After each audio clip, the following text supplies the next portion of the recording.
saja penjelasan dari UGM salah gitu. Saya sebut salah karena dia menjelaskan itu dicetak di percetakan Prima sama percetakan Sanur.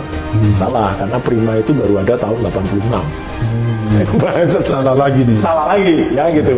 Dan memang inilah kalau kebohongan ditutupi. Iya, saya harus menyatakan salut gitu ya, buat dan Bang bangga Rismon. Bang Rismon. Okay. Karena meskipun orang-orang juga banyak bilang, "Duh, Mas, itu kan sebenarnya Anda dulu sudah nemukan 5 tahun yang lalu," gitu ya. Orang banyak mengingat tweet saya. Iya, memang 5 tahun yang lalu itu sempat ada kesempatan ketika dekan Fakultas Kehutanan UGM Sigit Sunarta itu ketika dikonfirmasi oleh wartawan itu menunjukkan ini loh skripsi yang dihebohkan, dia membuka itu di kampus Fakultas Kehutanan UGM. Dia buka di depan wartawan. Iya, di depan wartawan. Cuman waktu itu kan saya konfirmasi ke teman-teman wartawan Jogja kan, gitu. Sempat nggak kalian pegang gitu? Karena mereka bilang nggak boleh dipegang, hanya diperlihatkan. Nah, setelah itu saya kejar. Karena motret kan pasti iya. Nah, dari foto itu saya sudah langsung bisa menganalisis dari foto ya, itu seperti biasa. Saya langsung bilang palsu, gitu. Karena saya 100%. Iya, karena saya memang biasanya 99,9% suka bisa 100, gitu. Nah, saya bilang gitu terus kenapa gitu Mas itu? Saya bilang ini pakai huruf yang Times New Roman, ini huruf komputer. Persis sama yang dikatakan Rismon. Hanya waktu itu kemudian saya memang punya rencana gitu ya. Jadi beberapa tahun kemudian ketika itu sudah saya tweet ya tahun 2020 ada bukti screenshot Twitternya ketika saya melakukan itu saya berkali-kali sebenarnya ke UGM. Ya, ke Fakultas Kehutanan, ke perpustakaan untuk melihat dan sih. Namun deh. Jadi ya, karena masalahnya begitu datang saya, waduh alasannya macam-macam. Ada yang bilang itu sudah nggak disimpan di perpustakaan, ada yang bilang itu disimpan di rektorat. Nah kan nggak mungkin kalau di rektorat nggak ada perpustakaan, masa ada di perpustakaan umum rektorat kan nggak mungkin. Ada yang bilang itu di bawah Pak Dekan lah gitu. Jadi sebut satu alasan. Nah, saya memang kaget ketika kemudian Rismon bersama istrinya itu datang ke Jogja, usul dan itu salut saya. Dia melakukan investigasi. Iya, karena dia mungkin tidak dikenal siapa. Bisa lolos. Ya, dia bisa lolos, masuk ke perpustakaan, dia ambil itu skripsinya Jokowi itu, ya, kemudian dia potret. Memang harusnya kalau waktu itu dia buat scanner, wah itu top lagi.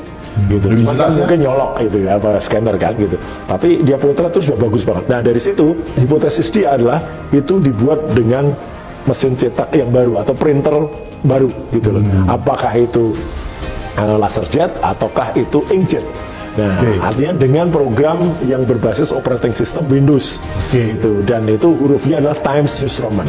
Meskipun Times New Roman itu bukan Times News ya, tapi Times Roman itu sudah ada semenjak tahun 32 ya, tapi disebut Times New Roman karena dia kemudian dimasukkan ke dalam program yang di bawah OS Windows dan digunakan dalam program pengolah katanya MS Word itu baru tahun 92. Gitu. Jadi artinya kalau itu konon dicetak tahun 85, nggak mungkin. Nah, ini nggak mungkin, ini mesin waktu nih gitu. Jadi naik time channel gitu. Dan memang Rismon lah juga yang memang membuktikan kalau ternyata ada perbedaan kertas dan perbedaan cetakan di situ. Jadi di depan itu, kalau itu wajar lah, itu di depan itu sampul itu memang dibuat dengan mesin cetak yang ada di seputaran UGM. Ya gitu, hanya. Jokowi buka suara tudingan ijazah palsu. Siapa menuduh harus buktikan. Joko Widodo mengaku geram dengan tuduhan ijazah palsu yang kembali diarahkan kepadanya. Ia menilai isu tersebut sebagai fitnah serius dan memastikan langkah hukum akan diambil terhadap pihak-pihak yang menyebarkannya. Yang paling penting siapa yang mendalilkan itu yang harus membuktikan, siapa yang menuduh dia yang harus membuktikan. Ini masih dalam kajian oleh pengacara, kata Jokowi saat ditemui di kediamannya di kawasan Sumber, Banjarsari, Solo, Jumat 11 April seperti dilansir dari Detik Jateng. Jokowi menekankan bahwa dirinya benar-benar menempuh pendidikan di Fakultas Kehutanan Universitas Gadjah Mada, UGM, dan memperoleh ijazah sah dari kampus tersebut. Kita kan ingin menunjukkan bahwa betul-betul saya ini kuliah di Fakultas Kehutanan, betul-betul ijazah dikeluarkan oleh Universitas Gadjah Mada, katanya. Ia menyebut pernyataan resmi dari pihak UGM, baik rektor maupun dekan, sudah cukup untuk menjawab polemik tersebut. Namun tetap saja, Kata Jokowi, ada pihak yang terus menggiring opini dengan mempermasalahkan hal-hal teknis seperti font atau angka. Sudah disampaikan oleh Rektor, Dekan, tidak hanya sekali sudah dibuka seperti itu. Kalau masih urusan huruf lah, sampai urusan angka, kalau itu udah, ujarnya. Tim hukum Jokowi juga telah menyatakan tengah menyiapkan langkah hukum atas penyebar kabar bohong soal ijazah palsu. Yakub Hasibuan, kuasa hukum Jokowi, menyebut langkah tersebut tak terelakkan karena isu ini semakin liar.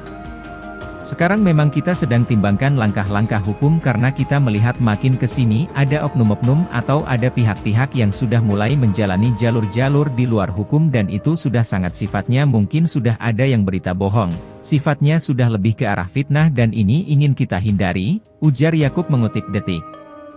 Sementara itu, pihak Universitas Gadjah Mada sudah lebih dulu menegaskan keaslian ijazah Jokowi. Klarifikasi disampaikan langsung oleh Dekan Fakultas Kehutanan, Sigit Sunarta, dalam pernyataan resmi. Perlu diketahui ijazah dan skripsi dari Joko Widodo adalah asli. Ia pernah kuliah di sini, teman satu angkatan beliau mengenal baik beliau aktif di kegiatan mahasiswa, Silvagama, beliau tercatat menempuh banyak mata kuliah, mengerjakan skripsi, sehingga ijazahnya pun dikeluarkan oleh UGM adalah asli, jelas Sigit dalam siaran pers UGM.